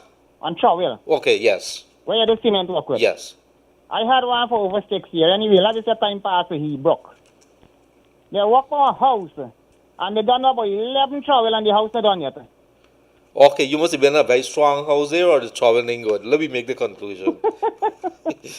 A simple flat concrete house. No, but I get your point. Two simple days in the last. Yes. But you could go into any one of those Chinese stores, and I know you don't want to say it, but I can say it. There way you go pick up the mass production thing, but more fast. Yeah, and they have all kind of things you go in there you could pick up on, but oh gosh. Another thing I would like to raise to you, and I don't know how you will take it or whatever, but before that one, I think this old age pension at 65, I think they should have dropped this thing. It would impact, it would bring in a whole bunch of people. I think it was going to cost them millions more. Maybe they're a little resistant because obviously the Treasury is going to feel it. But when I see the amount of money that they're making off taxes from oil, from the gasoline that they bring into the country and the diesel and things like that, man, and when I see the amount of money that you see some contractors have been mashing on us, then you get very angry, right? But I agree with you on that too. Because the couple that were there amongst the 65 and so them a punishment and go through, but how much of the young one go through to get 60? Yep. Good? Yep. The next thing, finally, I would like to say that it can be whoever government in power. Indian have to be target a lot. Mm-hmm. Or Indian a target a lot. And we are not seeing nothing about it. Recently, this man is on Facebook, the policeman stopped the car, man, for seat belt. They take you out of the car, they take a taxi. When they take the taxi man did not have a seat belt on. If I asked the officer, he said, officer, look, this man have a seat belt on. He said, that is not my business. And he hold one for seat belt. Well, I hope that is a joke that you're telling me and not true. True, it's up on the internet. If me find up on the internet, I can send it to your phone. Please do that. Do that for me. All right? Thank you very much, sir. God bless you. Many points are raised by that caller there. You're on to the Wake Up Guyana show. I'm your host, Leonard Gildarie. We're coming to you live from the studio here in Saffron Street. You could get us on 99.1 FM in Georgetown, Demerara, and on the Essequibo Coast, and also in Berbice 99.1 FM, and we've been hearing people been calling me and telling us that they're coming from us all the way up the Maikoni River there. They have in some of the Amerindian communities way up there where Mr. Leonard Schumann comes from. All those areas here, they've been putting up the antennas, catching us here because they've been calling us. Even some in hinterland area, till up in Region 1, all the way there, Port Kaieteur, they put in there. I'm not sure how they're doing it, but they're getting us. So I want to say good day, wherever you're joining us from today. CARICOM General Insurance, a better value for better protection. Get your ship and cargo covered with us today. CARICOM General Insurance Company, Inc. at 121 Regent and Orange Street. To better serve you, you can now purchase your insurance online from the comfort of your home. Telephone 225-1787 or 269-0020. CARICOM General Insurance Company, Inc. I want to say good day to the folks down there. So very quickly, a couple of messages, and let's go back to those lines. Good afternoon, sir. I was working at Rose Hall Estate, but due to the closure, I'm getting a hard time to pay my mortgage. I had to apply for mortgage relief since January 2019, and every time I check with the GRA, the person in charge saying they have not looked at my case yet. Is it a GRA that you apply to, or to the bank, or to NBS? I'm not sure. I'm going to have to ask you, maybe you could call the PR department or somebody, and why is it that they're not looking at your case yet? You could call them back there. I am not sure whether it's GRA that you look at there. They have to look at the bank. The bank is the one who's giving you the relief. I'd have to find out a little more about this. I have no idea what you're talking about there. But in the meantime, I want to say that WR Riaz in the studio. Riaz, I understand that you're 49 years old. I want to say happy birthday to you, my brother. Somebody brought 2 pints for you in downstairs on my desk. So, good afternoon, of course, everyone. Can you remember the pine story? Sometime when a girl was talking with someone pine at Bellevue or Bellevue, she did tell me she's coming and see you today. And I did know about some pine coming down to the studio. I'll tell you what. I know you get some pine. Take my word on this. It's sweet. It's sweet. It's sweet. I She had bring it one and before. put it in the back seat, but she says I because had it it's before. Ria's birthday, she can give you two. So hold on, she come to visit me and she give me one pine and she give Ria's two. But happy birthday, 49th birthday. I don't know about the numbers. I know you and Mingo get some relations. Yes, Probably. yes, That's yes. really good. That's why the numbers are high.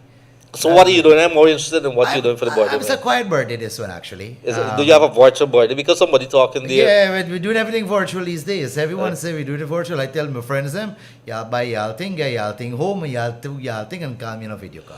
Well, somebody says that we having a virtual Christmas. I'm still waiting because a virtual Christmas. there's gonna be one because I haven't seen. I mean, how do That's you an celebrate interesting Christmas and the on a family's not virtual here? altogether. Yeah, yeah, That's a very interesting one as it is. That's a very interesting one. Well, I hope that you have a very good All is week, good. All is good. Very, very good. So, in the meantime, I want to say a good day to all who've joined us on the Wake Up Guyana show. And we coming to you right from the Saffron Street area here. And let me see some quick questions here. Check this out for the COVID 19. Let me see. There's a question. Is a migrant who is 65 entitled to old age pension? If you've been here, I think this is a very good question. If you come back when you're about 60, but you have to be in the country for a couple of years before you actually apply for this pension, that is the old age pension, not NIS. You have to be in the country. You have to meet some criteria there. I know of somebody who came back and she could not have gotten her benefits because she was not in the country for a very long time. And then she applied, then she got it because she met the requirements of being in the country. She would have met the age, which is one of the requirements. So I hope that answers the question there. And somebody said both of you are getting pineapple this afternoon. I don't know what that means. So we go back to the line. Good afternoon, caller, you on the air. I think Raj slept away there. Good afternoon, caller, you on the air. Hi, good afternoon, Leonard. How are you doing? Pretty good, ma'am. How you feel, okay? Yeah, man. We're steaming along. We're steaming along. Yeah. I'm calling to find out if we could get the minister number in housing in Jackson because I really frustrated. It's my transport I'm telling you about. Yes. You did raise this issue here, and I know that the budget is finished now. Now it's time to update them. Find out which day. You got to find out which day that they have an open house. Yeah, that's why I want to know nobody. I can't find out for nobody. Yes, you could call it. Look, let me try to find out which day is the open house from them, and I can tell you which day, and just make the day, go down there, and they're meeting with the members of the public. I think now that the budget is finished, I think they are going to go back to that, and so you should go raise that issue with them and let them look into it. All right? Because I'm so frustrated, Leonard. This girl I went last week to her. How long more must wait? She tell me COVID-19 and she can't look after people. So that's really need the minister. All right, I'm going to tell you over maybe tomorrow when I'm back in the program here again. I'm going to make sure that I get that information for you. All right? Okay, because I really want to know, because I don't want to spend money all the way from here and go there and then I can't get to see him. I agree with you. You have a landline there? No, cell phone. Cell phone you're calling from. All right, I'm going to try to get a number for that, which day it is that they have the public day, and you just come and get yourself down early in the morning and meet either with Minister Susan Rodriguez or Minister Colin Crowell. All right? Oh. You can give me the update on radio tomorrow. Why we can't do that on radio? From Kaieteur, you can make the update. Yes, I would do that. I would tell you on the radio when is the public day that they're holding. Okay, because I'm listening. Because this is my channel. I listen every day. Yes, ma'am. Thank you very much, dear. And you calling from somewhere in the East Bank of Essequibo, right? Yeah? You calling from the East Bank of Essequibo? No, I'm calling from Zealot. Zealot, right. I know somewhere along that area. Because everybody forget about Zealot. I remember Zealot. All right. I hear you very much. Thank you very much. I'm really frustrated for the transport and I want it. I hear you. I know that you've been calling a couple of times and I hear your frustration too. And that's good too. Right. I will listen tomorrow, right? Yes. Thank you very much. Okay, Goodbye. bye. Raj, remind me that we get that. But I must tell you, in addition to W.R. Riaz's birthday today, Raj fell asleep just now in the studio. Would you imagine that? And Raj was snoring. Raj snoring. So I said, Raj, what are you doing? And Raj, he didn't say anything, but he jumped up and he says, yes, I'm going to press the button right now. And the guy actually started snoring. No, man, you probably just take a little. Raj, what did you do last? And you go home early than I do. You're a younger man than I am. Raj just take probably a little nap. He maybe had a hard night, a late night. Remember the time difference is different, You have to deal with his friends and family in India. But the man waited. The man had a couple days holiday because he was on the lockdown too, and he's back at work. I mean, yeah, but he doesn't have a family like I do, or he doesn't do. You don't know. Well, that's the other That's thing. The next thing. That's assumption, Raj right? is exactly. Raj is keeping it, all Raj, quiet. Raj, you have a secret life. Raj is keeping it all quiet as it is. So probably because of that, he's not very active at work. But he's a good worker. There's no doubt about that. Yes. No doubt about that. No doubt about that. All right. Good afternoon, Leonard. When the government plan to send out his ministry, them to reach out to the Guyanese people in the various communities, the people face a lot of problem for the previous government. They need to come out of office and hear the people problem. Thank you very much. Well, I think they've been doing some planning out. I would say that the current administration, they've been doing a lot of walk around, a lot of movements in various communities as it is. Of course, we got to give some credit that they cannot be able to touch all the communities within a very short period of time. But I've seen ministers, not one but multiple ministers, out in the fields on Sundays, and even the president has been out in the fields for the last 2 weekends on a Saturday as well. Not trying. I like that. I like the fact that they are going out. I like the fact that they are meeting people in communities. It augurs well for development and appreciation. Development for the nation and appreciation for the people. And note my keyword, people, because the government of the day ought not to take a side. Well, I'm going to only support 235,000 that voted for us and 215,000 who did not vote for us. No. And we've heard these sentiments from the president himself, among others in cabinet, saying that, we are governing the country for the people of Guyana, and the people of Guyana will stand to benefit.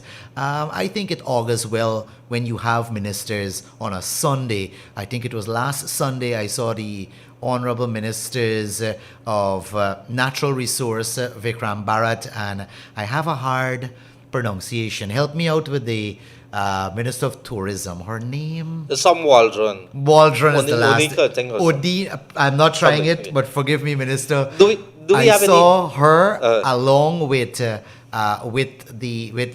Vikram Bharat out in region. I think Minister Manik Chantu was up in region. Good, I'm getting that. Minister Manik Chantu went and distributed some school aid and was explaining to how you could man the outsides of schools and stuff like that. Various ministers went various places. I'm seeing a lot of MP. I'm seeing a lot of very active work from MP Faisal Jafar Ali across in Region 5, a lot in Region 5. Of course, these MPs have their own constituent and their own areas that they do a lot of work in. But I've seen him with a lot of works in Region 5 within the last 2 weeks, there's about. And this is not Mondays or Tuesdays. This is weekends and any random days.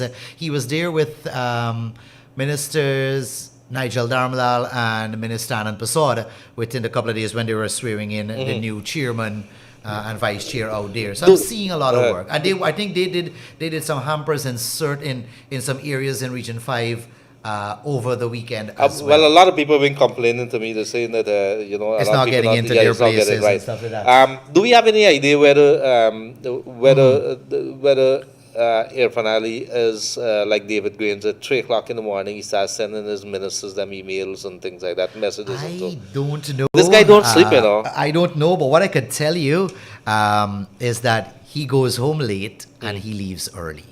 This Irfan Ali? This is the president. Yes, he leaves home early, or he's on calls and all of that. I saw. Have you saw in the interview with the Jamaican broadcast? I can see. It's good. It's good that you have a president that's so very much in the spotlight. Yeah, I saw him on that. But what I like about something, and some persons may be against this, is what I'm about to say, and some persons may support. We all need to understand that this thing, COVID-19, is going to be around for a little while. Let us not stifle our conscience, Gildarie. This is going to be around for a little while. No, this is not going away. It's not going to go away next month. It's not going away the other month. It's not going away. So the president, I heard him making reference that, we need to get back to business under the strict guidelines. We need to open the borders. We need to go back business, because if we continuously wait, we will cripple the fragile economy of this nation. And he's in meetings. He said this in an interview, that he's been in meetings and talks with the region, referring to CARICOM for opening of board. He just said region, and I'm assuming CARICOM. I'm assuming that. I can't hold him on that. But he wants to open. He wants to open in a safe manner. And I think I have to support him on that, because if we sit completely and wait for COVID-19 to go away, we're going to be in a lot of problems. We need to respect the certain guidelines, but we got to go to work. He started it with the office of the president, with a full stack of staff, had returned, I think, Friday. They're now, Minister McCoy is saying that they're now doing that in other agencies, because services are not being rendered because of the skeleton staff and the shift system. So the government has started doing that. But let's see. We'll see what happens. But whilst opening all that, Mr. President, can you open the gyms as well? Thank you. I just putting that one in, you know what I'm saying? I know. But it's a good thing. I saw that you were very busy this weekend here. We got to talk, because I spoke to Poonam Singh. Yeah. And Poonam is coming. I really love that show this weekend. It's really... As you brought that up, and I'll take 30 seconds, is that unity needs to start somewhere. And we've speaked out this. I've done this over and over. The taboo statement that, nah, man, we ain't racial in Guyana. Cut the crap, people. We have too much of hate. I've looked at almost... Where the hate coming from, my friend? Yes, it's coming from the top of it. Of course. And it's transcend. I've almost all the comments between my sets on air Saturday night. I'm reading comments, and I'm reading comments, and I'm like, it baffles me to know we can't. It was a 2-hour mandated concert. That is the hour we went 2 hours and 25 or there's about, and I've accepted the criticism from persons saying, well, WR, you didn't wear a mask and you had the mic. I understand that. We went through a full, not like a hand sanitizer, a full scan. Pulse have this set up, a full body sanitizing unit, your temperature and everything like that. There was a few error on that. I take the blame for that. At the end of the day, I said it's fine. It's going to be on me, because we were already set to the backstage. But it brings people together, and the artists excel through music. We need to open our eyes and start sharing love. I'm very proud when I see our young people that is out being showcased like that. It's something that really made me feel good. And with all the lights and everything, I thought it was a very, very good production and very well put together and managed. And this credits there's a production team, but credits to the minister who just. This is Charles Ramson. Minister Charles Ramson. He said that it was just a random idea. It was random. And he said, you know what? We could get this thing done. And a lot of people say, well, this person had called for a comment. It was so short, guys. These guys had literally 3 to 4 days maximum. All right, here we're going to have an encore in a different way. On this week here, I'm going to get Poonam. On this show here, we're going to bring her. She did promise that she's going to come. So I'm going to bring you, and we're going to, how you say, Naki Dantal and things like that. We're going to be knocking some Dantal. So Raj, you're going to be dancing in the garden there too. So we go straight back to the line. Raj is laughing. He was sleeping there. Good afternoon, caller, you on the air. Good afternoon, sir. How you doing, my brother? I'm okay. I just want to share a bit of information with you before I continue going on and what I want to say. Yes. I believe, I'm not going to call name, one person between Gildarie, Riaz, and Raj seems to be working with DPI. You seem to figure out who we're talking about? It is Raj. It can't be Riaz. Riaz is boarded today. I know. It got to be Riaz. Happy birthday, Mr. Riaz. Go ahead, my brother. Yeah, one of the things I want to make a point about, and something Riaz has been saying, and I said this a week ago, and some people got it the wrong way. When I said I used to live in a house that used to leak, and instead of moving out, I learned how to live with it by having pots so when rain comes down. The point is, We cannot keep waiting until this thing finished. We have to find ways to get working in this new environment. And one of the points is that parents and students and teachers need to understand that the old way of teaching for this season cannot be. So it means that parents have to find time to do some work with the children. It means the teachers have to go an extra mile and the students themselves have to go do the extra mile. We can't just keep talking about government. What policies can you put in place against that? GPC has not said to nobody up to this minute that we're going to give 1 megabyte free for nothing at all. A shame. Where we getting this is, the point is what I'm saying is that we can't shut down this country all the time. We have to find a way to work in the midst of all of this because life has to go on. You look at the IPL and the CPL, they have Afghanistan cricketers. You tell me the place where bombing is going on every day, how you get Afghanistan cricketers because the people found a way to live despite all that is going on. And we got to come to that place in this country. Secondly, when it comes to workers, everybody complaining about NIS and all this pension. One of the things is that we have not learned, you talked about it already, 401k. Guyanese workers from 20 got to learn to invest and they got Andenan, they got GCIS and all these things.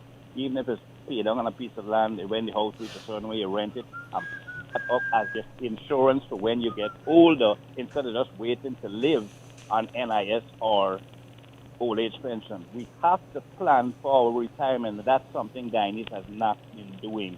We just wait, and when we wait, how about 25,000 and do?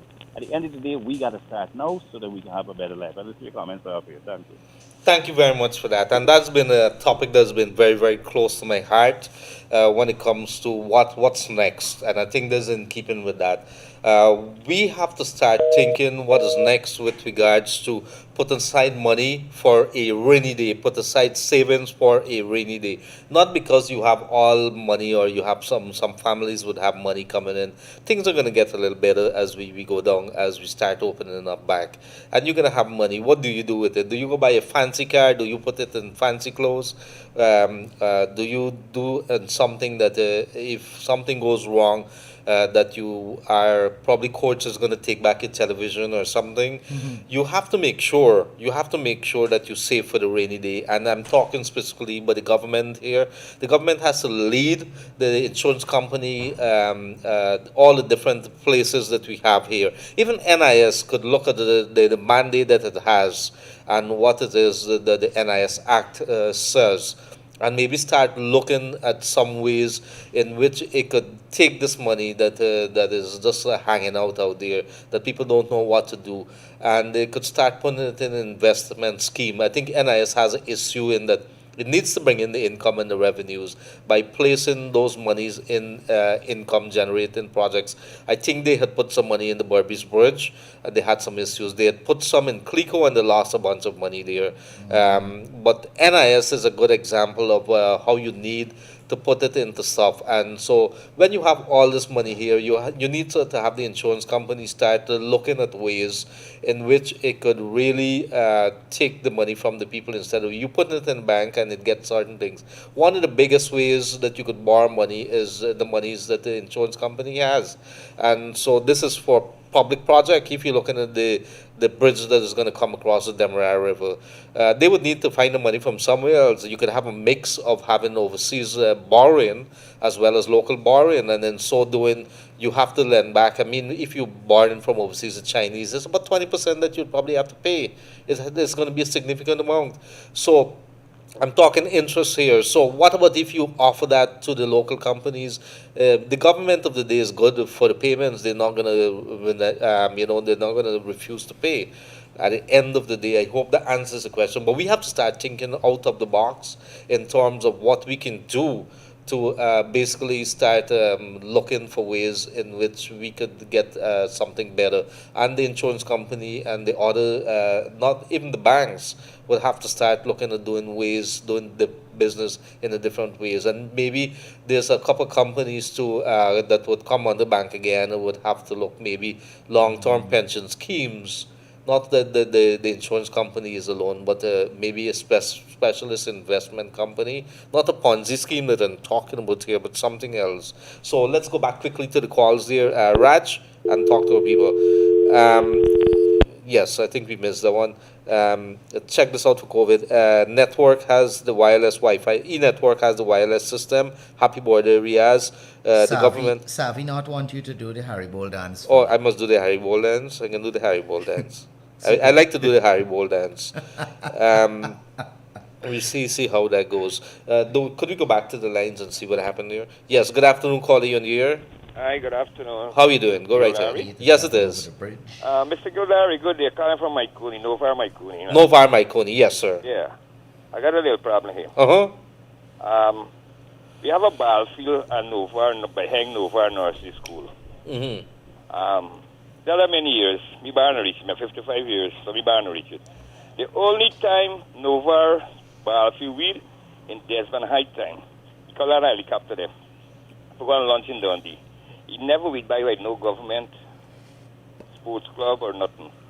The children are punishing here, man. People come keep barbecue here, they never weed it. Now leave it at a mess and then gone. School children come here and run and get sports. The people are afford the school even afford to weed it. Now we track where the children will run. Mm-hmm. I ask and I'm begging you, if you could come and get a look at it right now, it's full of bees, it's full of grass. They might play the softball on it now. They don't have gear.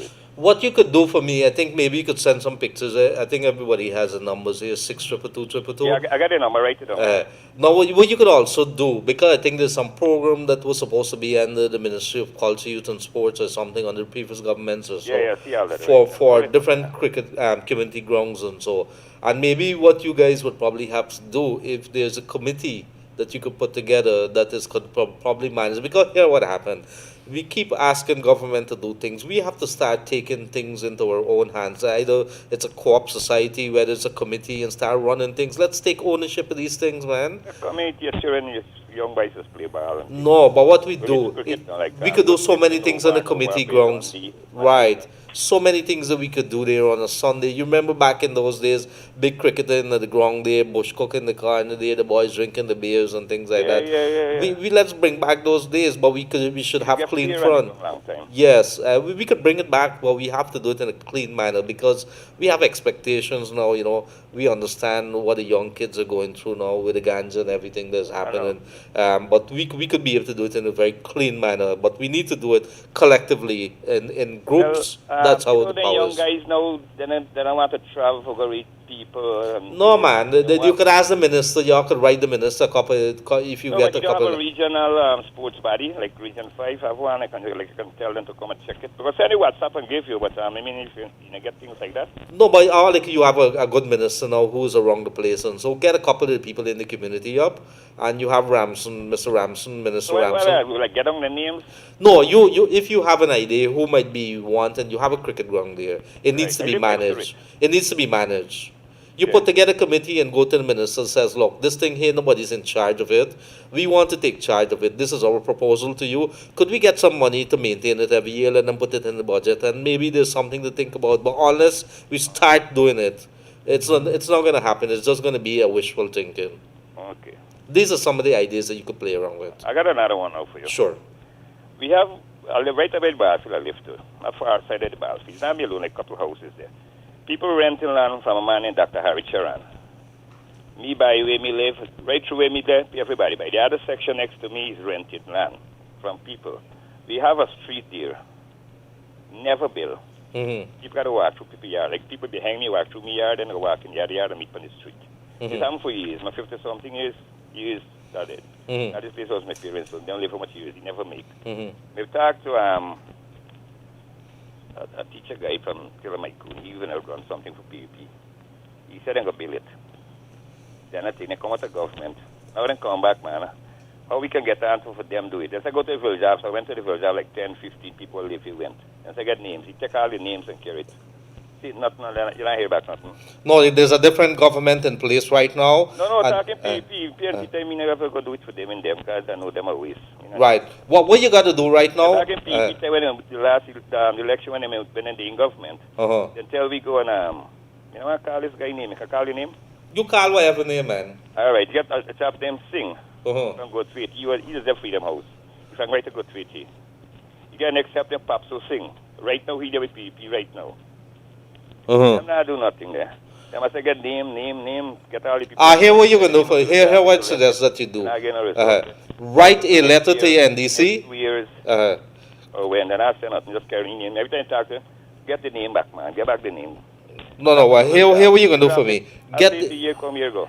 Get a couple of the residents, sign a letter, send it to the NDC, send it to the RDC, and copy it to the Minister of Local Government.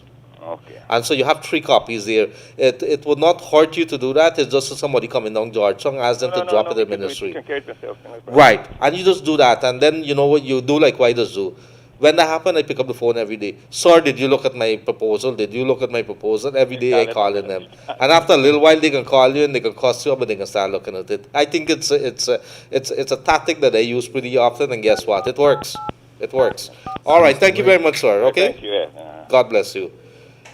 So in the meantime, let's go back. Let's see. There's a couple callers here. People want to know what's your age, Riaz. I didn't walk with my ID card today. He didn't walk with his ID card. Good afternoon. He didn't walk with his ID card. Good afternoon, please. If you could help me find any job, I'm 44. I have a valid food permit. I'm going through hell. Oh my God. I don't know. Could we find somebody a job 44? They have the food permit. I'm gonna make a note. Yeah, I'm making a note of this right now. Make a note. Let me see some other callers there before we go to the calls. Yeah, Raj, could we go back to the callers there? So it's 6222222. Yes, good afternoon, caller, you're on the air. Hi, good afternoon. Good afternoon. How are you doing? What about the 25,000 voucher? We given it already? I think there's a $25,000 cash grant in some regions have started. They haven't come to the other regions. I think region 1 they started it. Yeah. And they think, but there's another one, a hamper voucher now that they have to come out. I think the government says they're going to come out and make some disclosure. But you call the C. Did you fill out anything at the CDC? Pardon me? Did you fill out any form for any kind of help anywhere? No. All right, the CDC, I think it's the Civil Defense Commission is where you probably would have to contact. I had the number yesterday. I can't remember what it was. Okay, I'm calling from Barbies. Barbies? Yeah. You have a NDC in your area there? Yes. Talk to your NDC in the area there and find out from there whether they're doing anything. Because they're supposed to be playing a role in that. Okay, what exactly to go and ask them? Tell them that you understand that the government is giving out some vouchers for assistance for the COVID people. This is not the $25,000. This is another one. This is for hampers. And ask them what you should do and you take it from there. Okay, sure. Thank you. God bless you. Bye-bye. So in the meantime there, let me see some other callers. Let me see. Good afternoon. Happy birthday, Riaz. Good afternoon to you, brother Pablo and Namaste, Comrade Raj. Happy birthday, Riaz. All the best. We take a cold one for you in Scarborough. Stay safe and God bless. Good day to all the folks down in Canada, all the persons down there in Scarborough. In the United States of America, wherever you're joining us from, I want to say good day. We have so many good folks there. They have a good sense of humor. Some of them call you Len, Lenny, Pablo. I think by the time Julio. I have about 10 different names. Somebody must call you Raj. Yeah, and then they have Raj over there. Yeah. Raj was, I can't forgive him for that. Like I said, Raj, what are you doing? God. Raj was snoring in the corner there. It was a 5. He took a 5. Yeah, it was just an unexpected 5. A slight thing, Yeah. I think, is the show that boring, Raj? No, it's not that, man. It's just the tiredness, I gotta be that. So we coming down here to program time. Unfortunately, we run out of time so very quickly in the afternoon. I think yesterday something happened that I kind of got a little confused. Raj says there's thieves in the building. I said, Raj, where are they? He said he heard some noise and he locked the door. Yeah, and so I was paying attention. No, but the good thing about that Raj was alert. Yes. So he have to be. Today he's not alert though. Let's go back to that. Relaxed day, yes. Good afternoon, caller, you're on the air. Good afternoon. Good afternoon. How are you doing? Fine, thank you. Tell me, what's bothering you? I called to wish that gentleman, Riaz, Riaz. Thank you very Yes, much. I want to wish him a happy birthday. Uh-huh. And may he live to see many more. And these greetings coming from his loving Auntie Venus. Auntie Venus. And, yes, Thank I you very still much. Thank you remember very him. much. Yes. All right. And I always listen to your program, Gildarie, every single day. All right. Thank you very much, ma'am. Yes. God bless. Take care. Bye-bye. So Auntie Venus is there. Yes. But you know, I asked Auntie you, you've been Venus. evading this question. What is it that we could expect? It's early in the afternoon. Do we The expect afternoon something? is it early. cake? Do you have a cake or something? I don't know. I had some cake just now, actually. I was on lunch. It's just very now. evasive, right, Brad? So we've been coming to you here. I sometimes like a politician, you know. Yeah, you're I very- dodge certain Yeah, questions altogether. No, I have cake. You My have mom cake? have cake at home. No, how does that help my situation? Well, you know. So it is the Wake Up Guyana show. This is your host, Leonard Gildarie. We've been coming to you live from the studio here of Kaieteur News 99.1. And that has been coming to you in Georgetown and on the Essequibo Coast, the Region 2. How are you guys doing over there? So Make sure that you're safe. Pam Singh said Raj just had a snooze. A snooze. That's what it is. That's what it is. It was just a snooze.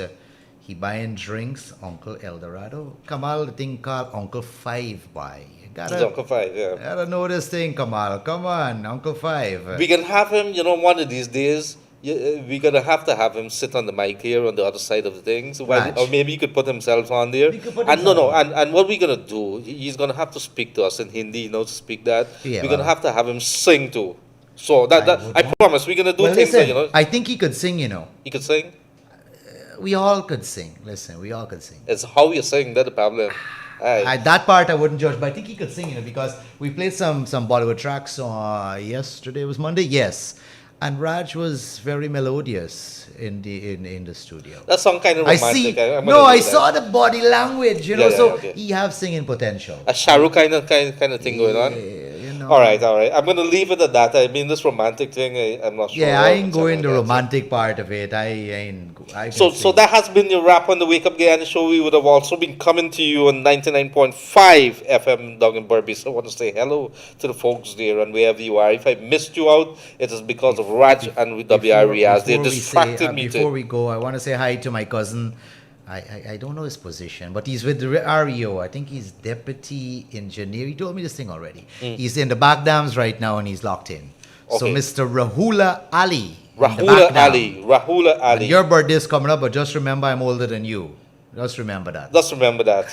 Just remember. A good day to you, Mr. Rahula Ali, and the rest of the folks, all the rice farmers and whatever farmers, and I know many of them would have the radios turned on down there in the back dam from your favorite radio channel here, Kaieteur Radio. And so also, if you want to have a replay of this program here, you could get us on Kaieteur Radio on Facebook or Kaieteur Radio live stream.